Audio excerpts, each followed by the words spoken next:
Okay, good morning. Welcome to the Thurston County Board of County Commissioners Board Work Session for Wednesday, August 20th, 2025. It's 9:06 a.m. My name is Ty Menser, Chair of the Board, Vice Chair Commissioner Wayne Fournier, Commissioner Rachel Grant, Commissioner Emily Klaus to my left, Commissioner Carolina Mejia participating virtually, County Manager Leonard Hernandez. And we have the meeting being recorded and will be posted. We're not live streaming, but it'll be posted within 24 hours. Is that right, Amy? That's correct. Okay, so folks will have access very shortly. Written public comment may be received up to 2 hours in advance of the meeting and will be distributed to the board. Action may be taken at this meeting. I see Josh Cummings, Assistant County Manager, on Zoom as well.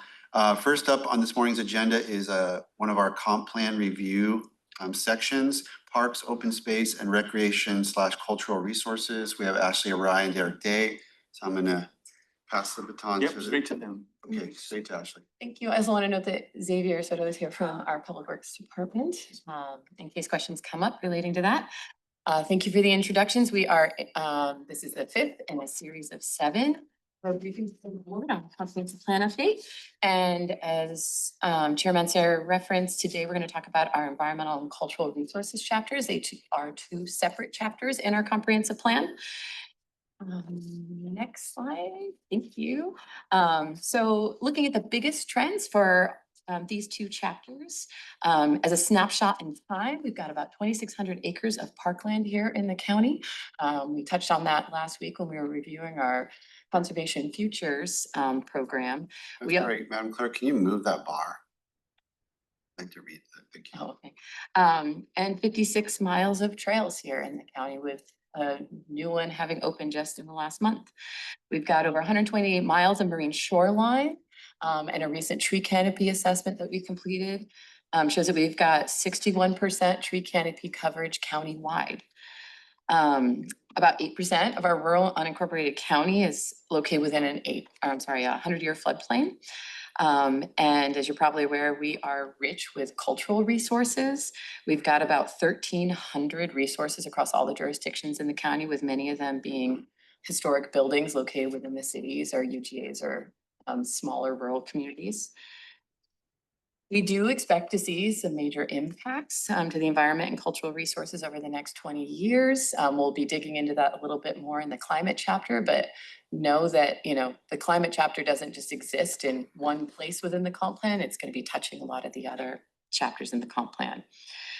We also, as you know, have increasing development pressure as more folks from the central Puget Sound move down to South Puget Sound. And so we have touched on a lot of community feedback about limiting rural growth to 5% to try to protect these environmental and cultural resources. So the job of the board is really going to be, how do you balance those things? How do you balance the protection of those, as well as providing for that growth to occur? Next slide, please. So here's just an overview of the legal framework we've got. As with all the chapters, there's a lot of state laws and guidance relating to comprehensive planning.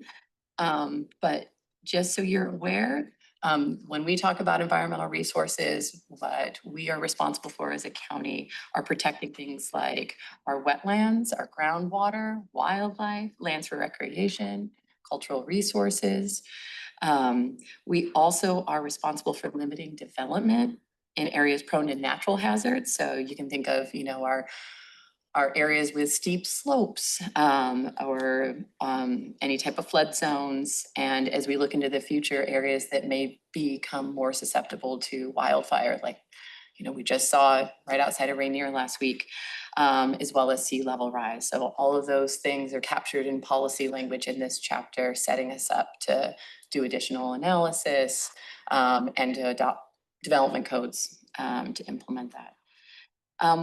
Finally, we also have requirements to essentially identify the level of service that we want to have here in the county for our parks, and to estimate needed park facilities as we see growth in the county. We are other items that we're going to see in here linked to new state requirements are tree canopy coverage, as well as looking at our wildlife habitats. So next slide, please. But here's some new stuff. it's been fun for the planning team to dig into the new stuff and work with our state agency partners and our local conservation partners to figure out how this gets incorporated into the comprehensive plan. So a lot of the work that our new local studies have been our tree canopy assessment, our hazard mitigation plan, and we're also in the process of updating our flood hazard mitigation plan. So those are being reflected. And then bigger picture, at the state level, there's been a lot of work, specifically around habitat connectivity. The Washington Department of Fish and Wildlife has produced a lot of maps and a lot of scientific analysis to identify what the pathways are for wildlife here through the county as they're trying to connect from the Central Cascades over to the Olympic Peninsula. We also have new requirements from the Department of Ecology. And that's basically around monitoring tree canopy. It's linked to our municipal stormwater permit. So we were kind of ahead of the game by getting a grant to do a tree canopy assessment. We're not only looking at our tree canopy coverage within our, essentially our municipal stormwater permit boundaries, we're looking at it across the county and establishing a baseline for monitoring into the future. Next slide, please. Maps. Can't have a presentation of CPEG without a map. So this is one of the new maps that we created in partnership, working with WDFW and looking at all their new guidance.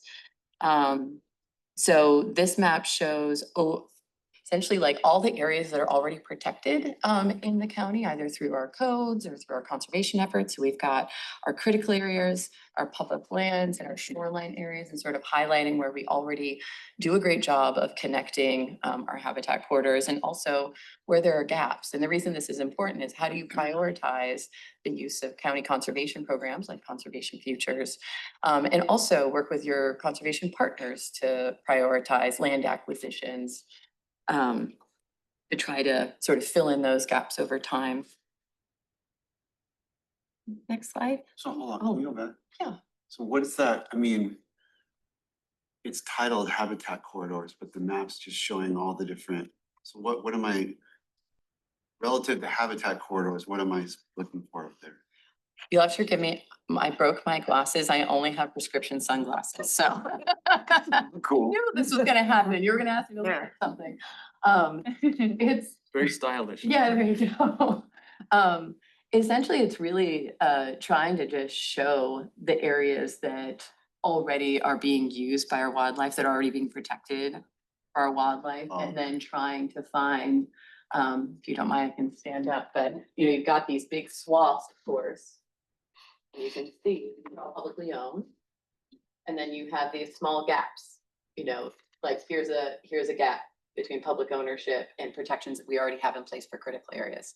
So if you're working with conservation partners and you really want to create this connective corridor here, because Maytown is really where the state has been focusing their efforts and their investments, looking in this area for either potential acquisitions or conservation easements, and or looking at innovative development regulations to try to incentivize the protection of space.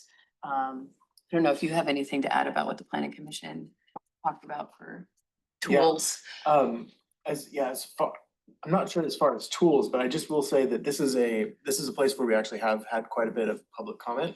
So people have been really interested in this, and it's really important from a climate change perspective as well, because we're really at quite the intersection from east to west and north to south with habitat or wildlife migration.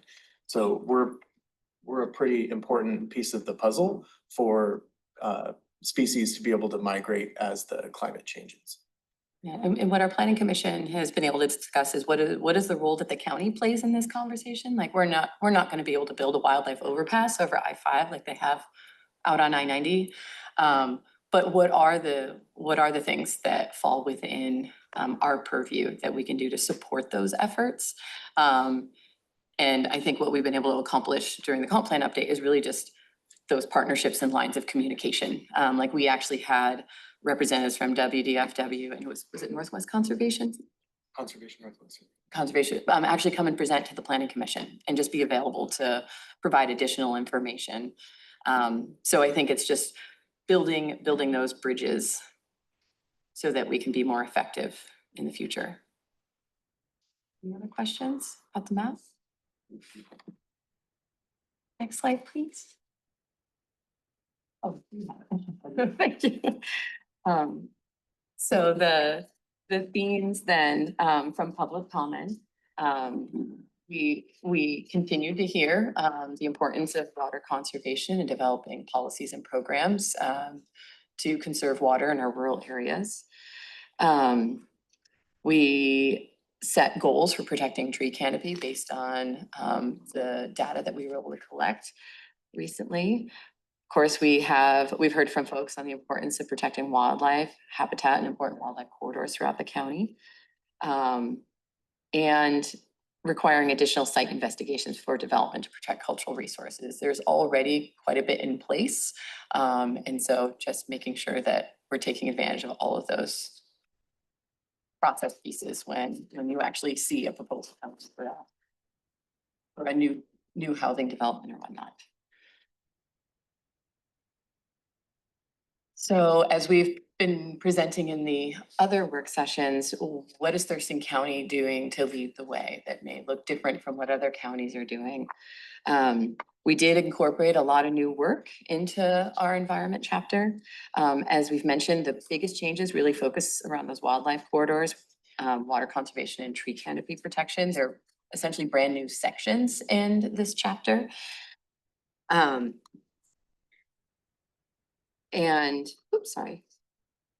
then I think it is also important to acknowledge that, as we said, like we're inviting outside agencies to present to our planning commission. We also set up a new process working with our tribe. So before we even started bringing draft comp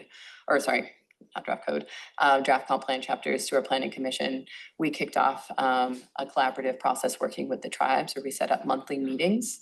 We let them see all the drafts before we made them public, incorporated their feedback.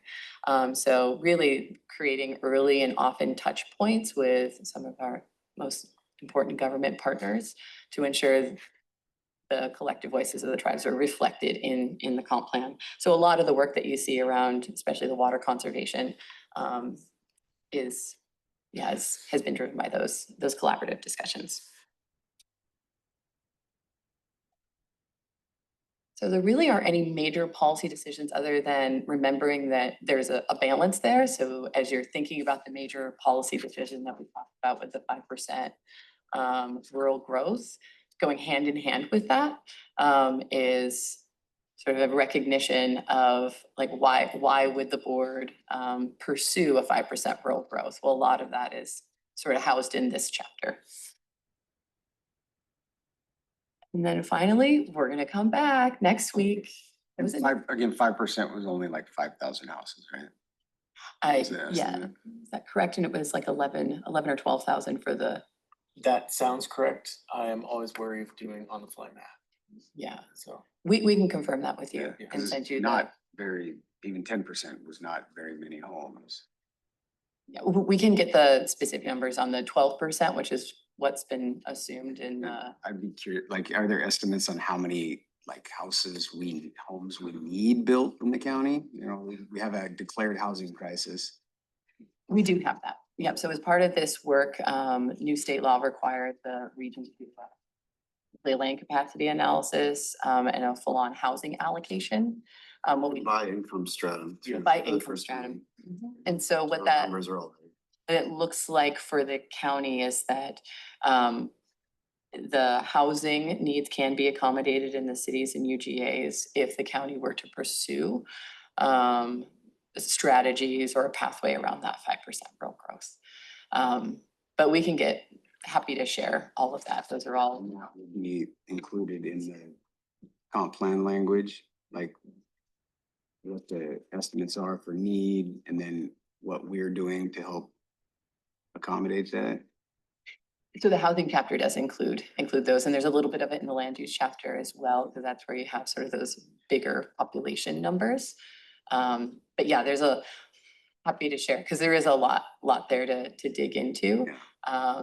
But that has been front of mind in development of the comp plan is how do we address the housing needs and looking for innovative approaches, even in rural county, like with detached accessory dwelling units and whatnot, to try to support where we can more affordable housing options. It is difficult when you have mostly 5-acre parcels that are expensive to develop. Because we're not even counting the UGA, right? Like like we took steps to increase multifamily housing opportunities in Grand Mountain, but because that's within the UGA, that's not what we're counting. Well, we do, I mean, we do, that is counted as, yes, a city or UGA, not rural county. And there are additional steps, even going beyond what the board decided to expand the UGA. What the analysis showed is that there will be additional steps needed to achieve compliance with the new state law around housing for all income levels. So those will be coming, and the housing presentation is going to be September 17th. I was gonna say that, yeah, the next one, so. Yep. you can Probably, if you have specific questions, or we can take the questions that are being asked now. Ash and Derek can roll that into the conversation we have on September 17th. And the reason that one's a little bit further out is because our planning commission is still talking about the housing chapter, so there might be some changes to it before we come to the board. So the next presentation will be on climate, so that'll be next week, so we'll provide an overview of that. And just for general awareness, as any of our legislative projects get beyond the planning commission public hearing, we do share that if their voices are to be heard, they should start reaching out to commissioners or providing public or written comment that could be shared with the board. So if you ever have a meeting with a constituent or stakeholder group and you want additional support or additional information, please work with Leonard and Josh. CPAD is happy to help and provide additional context and info. Yeah, I just wanted to elaborate on that. Ash and Derek kind of cued me in how much interaction they're having. So it's not as if like one person comes to them once a couple weeks. They're meeting with so many different groups and stakeholder groups. And oftentimes in the dialogue, they'll say, well, who can we talk to about this? Or what's the next step in the process? So they may mention step in the process is ultimately is going to come to the Board of County Commissioners for approval. So they're not intentionally sending folks directly to you. They're just commenting on the fact that you're an important part of the process, which may trigger folks to say, we were asked to reach out to you by staff. If you ever get those situations, don't hesitate to let Josh and me know so that if we need to prep you for a meeting, or if they have any information, CPAD, about conversations that are taking place or what specific groups their perspectives are, we can get that information to you prior to the meeting that you're having. Any questions?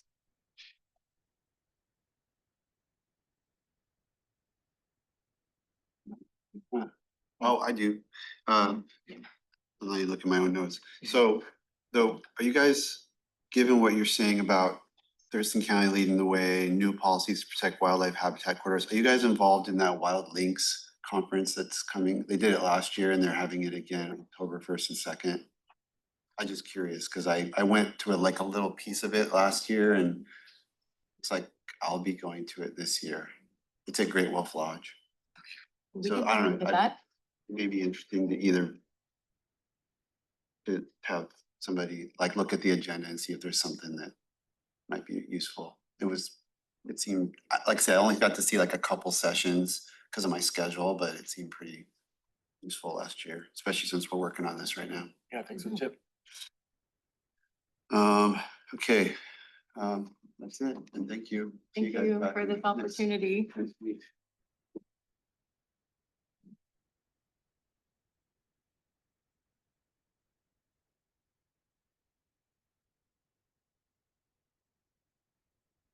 Being here. All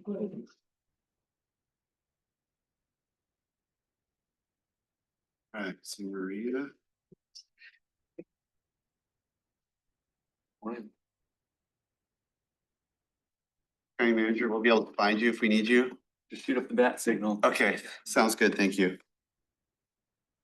All right, perfect.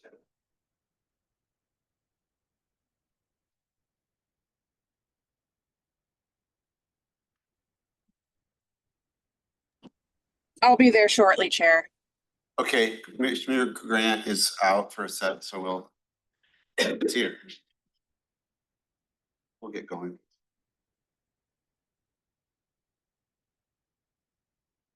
Should we wait for Carolina to get here or?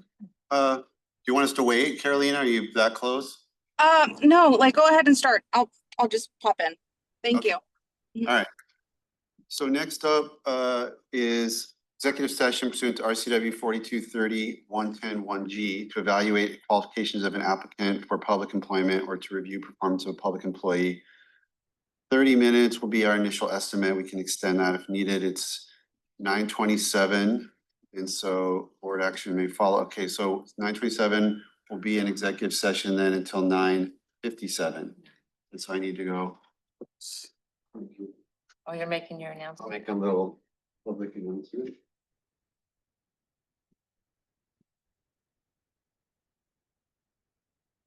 (11:30). Very good. It's 11:30. We're back from an extended executive session, dealing with review process for the county manager. And we have given feedback to county manager. We have given feedback to HR director, and there is a motion that I'm gonna make. The proposed motion is I move to authorize Director of Human Resources to increase the county manager's salary effective January 1st, 2025 by 7%, reflecting a COLA and performance increase, and to award the county manager 40 hours of paid administrative leave to be used by the end of December 31st, 2025, and to authorize the Director of Human Resources to draft an employment contract for the county manager for the full board to review. Second. Discussion on that motion. Call for the vote. All in favor, say aye. Aye. Motion carries. And so we appreciate everybody's patience through this, and that's Language regarding the statement of needs expect, was that? I don't think that'll be signed off Okay. on a written document. I think there needs to be a motion to cover that. We'll memorialize the process in a brief written document that I'll work on with the HR director and will be circulated and signed by the board. Any commissioner items this morning? Okay, we have commissioners check in at 1:30. Okay, adjourned. Thanks.